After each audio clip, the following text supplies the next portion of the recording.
Hello, it's John Binnie. I've got my sunglasses on because the sun came out, which is great news. I'm going to drive you to a place where I grew up. Well, part of my childhood was there. A big part of it, which is the beautiful town of North Berwick. And I'm going to talk to you a bit more about psychic attacks.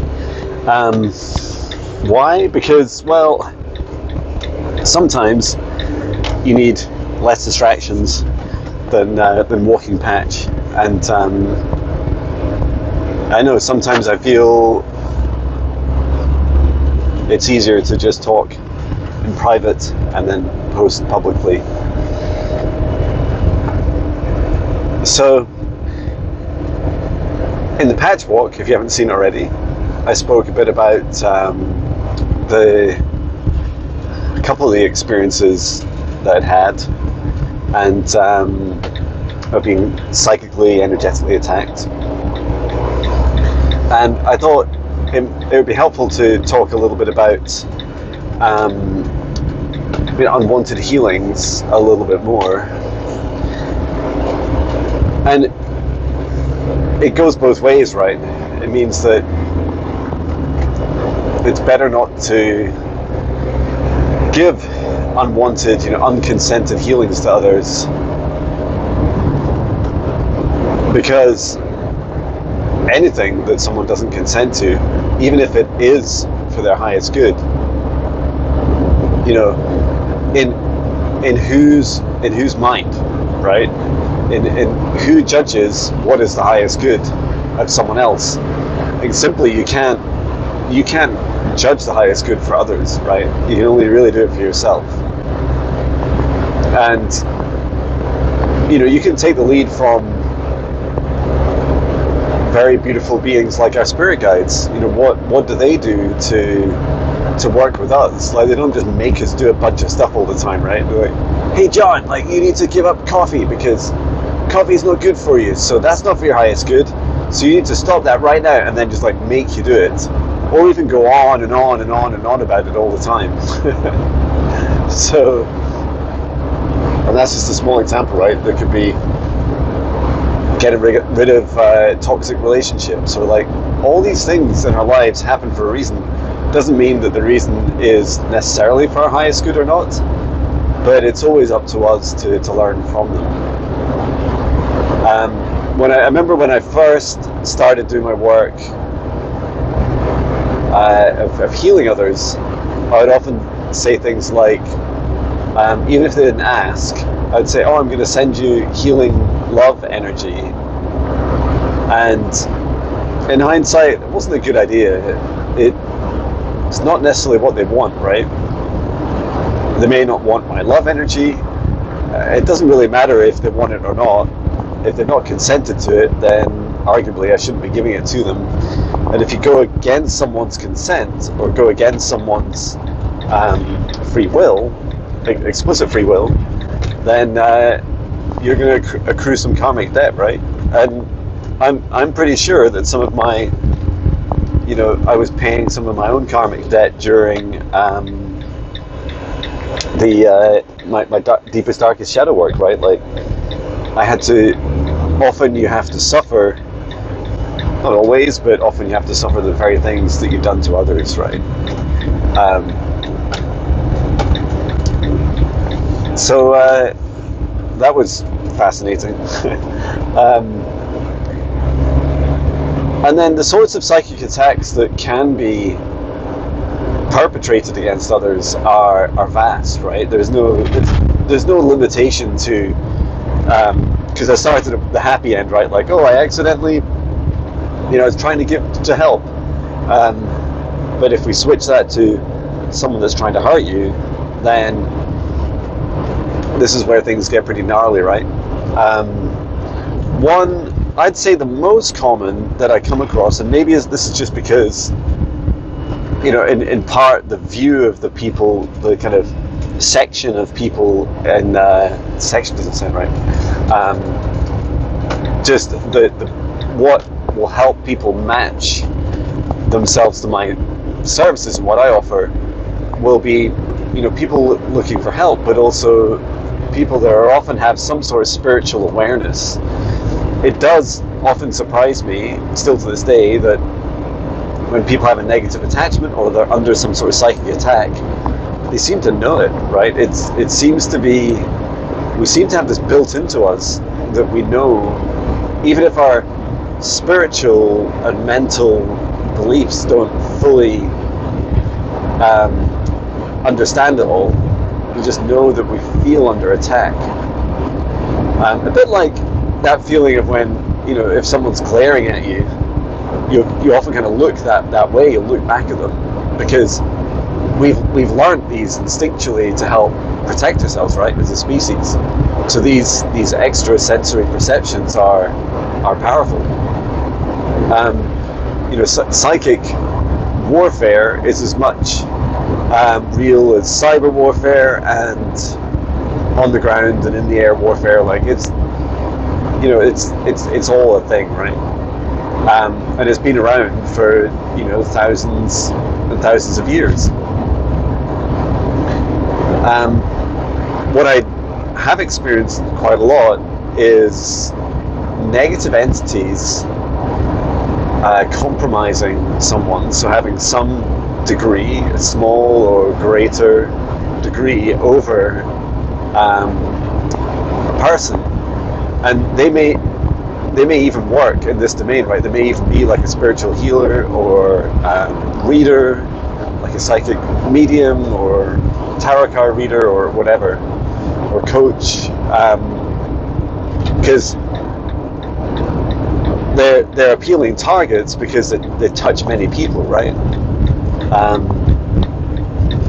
Just attacking someone that sits by themselves as a hermit all day and doesn't interact with anyone is less appealing to some darker forces. Yeah, I've seen many times these entities attached to people, sometimes multiple people, and then often what happens is there's some kind of a cord established, and the cord will be between their hearts typically, but not always, and the cord will describe, it will take the form of often a deep, dark, heavy connection. So energetically, when I see these cords, they look dark, they look inflexible, they have this feeling of being permanent and very needy. All those toxic relationship traits like codependency or just one-way dependency, of feeling like only one person fully understands you, of feeling like only one other person can heal you or fix you, externalizing your own or delegating your own responsibility to others, your own happiness to others, like they need to make me happy or they need to make me feel happy, and it never ends, right? There's just a whole range of reasons why a cord like that could exist. But often what this entity is trying to do is they're often trying to kind of spread it's like their poison through one human and into another, and then eventually go on and repeat the process. And often I think the most I've seen is 8 or 9, I think around that, like people affected by one entity, like it's got its tendrils piercing the hearts of 8 or 9 people. Often they know each other or know of each other, and there's this kind of I rarely see dark entities, negative entities, how to describe it, working in teams. Like they don't seem very good at that, which is good news for us, right? But what I do see is them, like if one entity is able to influence multiple people, then it can create like a team of humans, right? So often you'll see patterns like one human saying, you should like person A, like they're fine, you should trust them. And so the kind of new victim, if you like, suddenly feels like, that's cool. I'll just, I quite like person B, so person, and they say person A is nice, so I'll take the word for it. And sad, and that can be a few people at the same time, right? But it's horrible to witness at a human interrelationship, interpersonal level. Often there's just horrible behaviours going on, and it's not for everyone's best interests. And then the other thing I see is that energetically it looks really horrid, and I know all this because I've experienced some of this firsthand. I've been attacked in this way before, and for sustained attack, for like, I think it was like 6-8 months, like it was a long time. And I've also seen, like, I don't want to just make this video, it's not going to be that long, it's just all about the negatives, but I've also seen people, falling out with someone, or having a troll on their, YouTube channel or something, and then someone, launching an attack against someone else. And there's just so many ways they can do it. Everything from intention to, using, instead of like a quantum energy healing, like a quantum energy attack, psychic attack, like focusing more on the psychic abilities. It can be inviting an entity into their life, or sending an entity to them. There's just a long list. The reason I was talking about the connections and into our heart is that cord cutting is a big part of it, because we seem to have a lot. First of all, we have free will, right? So we get to choose what comes into our life, and any cords that remain, the cords that connect between people, between beings into people, seem to have, like, the fact that they exist at all, or can exist at all, seems to indicate like a mixed intention. And even if it's a feeling, right, maybe you'll feel like, oh, that person that's attacking me, they're only 90% negative towards me, because there's still that 10% there of a cord saying, oh no, but actually maybe they're not that bad. Maybe, there's sometimes they make me laugh, or sometimes they make me smile, or whatever it is. So these are really important to be aware of. And a happy, healthy cord is not dark and heavy. A happy, healthy cord is light and bright and silky, and disconnects and connects whenever it feels right for you. So, yeah, I think that's a big thing to be aware of. Other things I mentioned a bit, expand upon, focusing on, checking your energy each day, doing regular clearings, healings, being aware of the energy in your home and in yourself and those around you. You will detect, like, you're designed to detect this, right? Like, if you walk into a room, you can read the room, you can feel the energy of the room. And even, you don't need to be psychic or we're all psychic, but you don't need to be practicing psychic abilities to be able to feel that. And it's really wonderful, right? Like, isn't it so cool that we can do that? We do it very naturally. So just encouraging you to feel into that and say, okay, each day, especially when you notice things going on with your pets, your loved ones, the energy of what's happening in your home, in your neighborhood, pay attention. It doesn't mean you're like constantly under attack, but know that when you detect some sort of abnormality, check in on yourself, check in on your heart, set strong boundaries, and all. When I'm saying all these things, it applies to every aspect of life. It's not just mental, psychic, energetic. It's also physical. All of this applies to the physical too. And one way I think of have I done a successful job of blocking someone out of my life, or blocking an entity out of my life, will be, to know that I'm not going to get any more attacks, is that I've closed all my firewalls to it. I've blocked any emails, blocked any social media accounts, blocked from my website. It's so rare I have to do it, but it is so important. Like if you can do it, you're going to clear a huge amount of wasted energy from yourself, right? Like you could find easily 40% of your time just wasting energy, pouring it down the drain, and you're not really sure why you're feeling like that. And then in the actual protection, so in the meditation that I will post later today, because I need to do the thumbnail for it, I'm going to post about some practices for psychic protection and clearing and healing and cord cutting and grounding. These are all really helpful. Some of the other things to consider are really just making sure that, I remember this was something Chloe said in our podcast recently. She said that, and there's just some police come here, it looks like there's been an accident maybe with a motorbike. But yeah, one thing that Chloe said was that, shadows, shadow work, like shadows in our hearts, they're definitely a thing to consider. Some of us talk about the devil and God, or angels and demons, or whatever contrasts you feel and experience in your life.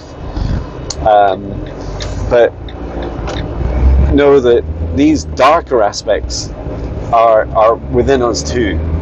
So I'm sure this was something I remember from cybersecurity, is that we're talking about your attack footprint, right? It's like the greater your attack footprint, the more vulnerable you are.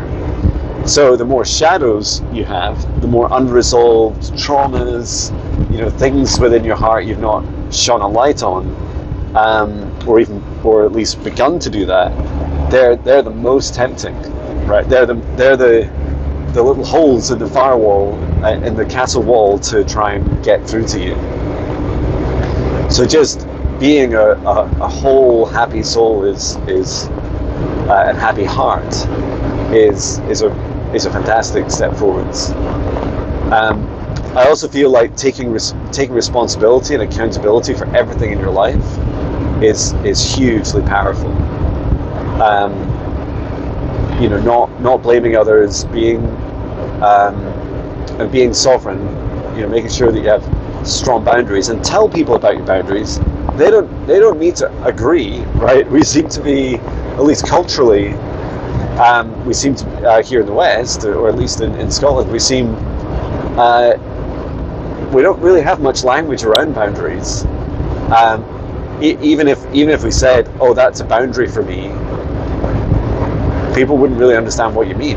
It's like, what is that, a fence or something? Like, is it like, the outline of a map which shows where your home or your garden starts and ends? But boundaries are just incredibly powerful. And then also things like just paying attention to other people's behavior towards you, and feeling into like, what is the risk? Now, we don't need to be paranoid, right? Like, I do try my very best all the time to have strong boundaries and a big open heart, because a happy open heart is far more capable, like infinitely more capable. If you Google like the kind of toroidal field of the auric field or the heart, when the heart's closed in fear, it's tiny, it's like protecting itself. But when we put our shields up so strong, we can't read the room as easily, we can't read our own energy or others, like we're in fear, we're locked up in fear. So having an open heart is really helpful, and it takes a lot of practice and encouragement. I have to say to my heart a lot. I have to say, heart, like I've got your back. I'm going to make sure that whatever happens today, I'm gonna support you. I'm not just gonna leave you abandoned and having to feel such, difficult, horrible emotions from others. So knowing that you'll always stand up for yourself, and then actually doing it, right? Actually, I often think the best way to show someone that you love them is like literally showing them, like through actions and behaviors, not just words. Although words can be beautiful, and so can songs, etc. Excuse me. And there's the Binnie Law Hill straight ahead. It is the volcanic plug of a volcano a long time ago. I'm guessing a lot of things seem to happen about 300 to 350 million years ago here. I suspect that's part of what it was. So like paying attention to others and how they act and behave towards you, and checking in on the difference in energy between what they say and then what the energy feels like, what they do, and that's massively powerful, right? What it seems to do is it seems to help you get a feeling of like, well, what is the potential threat of someone? And you know what? We can't be going around, well, it's up to you. You can do what you want, but I would suggest that it's healthy to trust, learn to trust and to love people, and to also accept that sometimes, and our hearts know this, right? Sometimes we do get our hearts broken, and it's one of the bravest things is to surrender and allow your heart to be broken, and then work on your healing and recover it. But these are all things you get to feel into and decide. Do I have any examples of someone that I knew that I worried may psychically attack me? Not really. I'd say most of the people that I interact with now in my work are all capable of doing it, even if they're not fully conscious. And I wish that everyone would hold themselves to increasingly higher standards about their energetic hygiene, their intentions, being able to protect themselves. I'm not perfect, right? But it's a journey for us all. It's a journey of how to describe it. A journey of discovery. And I feel like we're all teaching each other, and that's one reason why I do things like this, that I am going to share this meditation for preventing against psychic attacks, because I feel it's so powerful to help empower people. Now I will say, it's not all the techniques that I know for psychic protection, and there'll always be part of me that is being a little bit mysterious and a little bit it's like not intentionally holding things back, but just knowing that there's some things that if I shared them could be used against me. And I feel like as I learn things, I'm just always sharing more. And then maybe you're interested, have I ever psychically attacked someone? No. And it's quite funny because even the vocabulary I wouldn't have consciously used until recently, and I've never. It really scares me. It scares me of what I could do, right? Because I see how much I help people, and if I did use that for the negative, that's terrifying. But it lightly happens, right? And it lightly causes, if you think you can heal someone's heart, the same would be true for negatively attacking it. It shudders. It gives me shudders to even think about it. I'd also say, you may or may not be aware that across, by the way, we just passed my high school where I went to school. This is where one of my friends lived on the right hand side. I would say that that experience of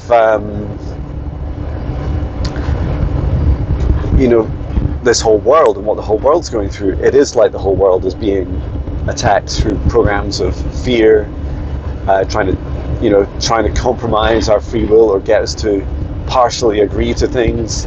Like it's a long list of things that we're all going through. So I do feel that's why it's just really healthy to have like a regular protection. And finally, be an unpredictable enemy, right? So to defend yourself, being unpredictable is really helpful, because you're much harder to figure out what you're going to do, how you're going to do it, all these things. Anyway, that's me. I hope this is a helpful video. Thank you so much. Sending so much love.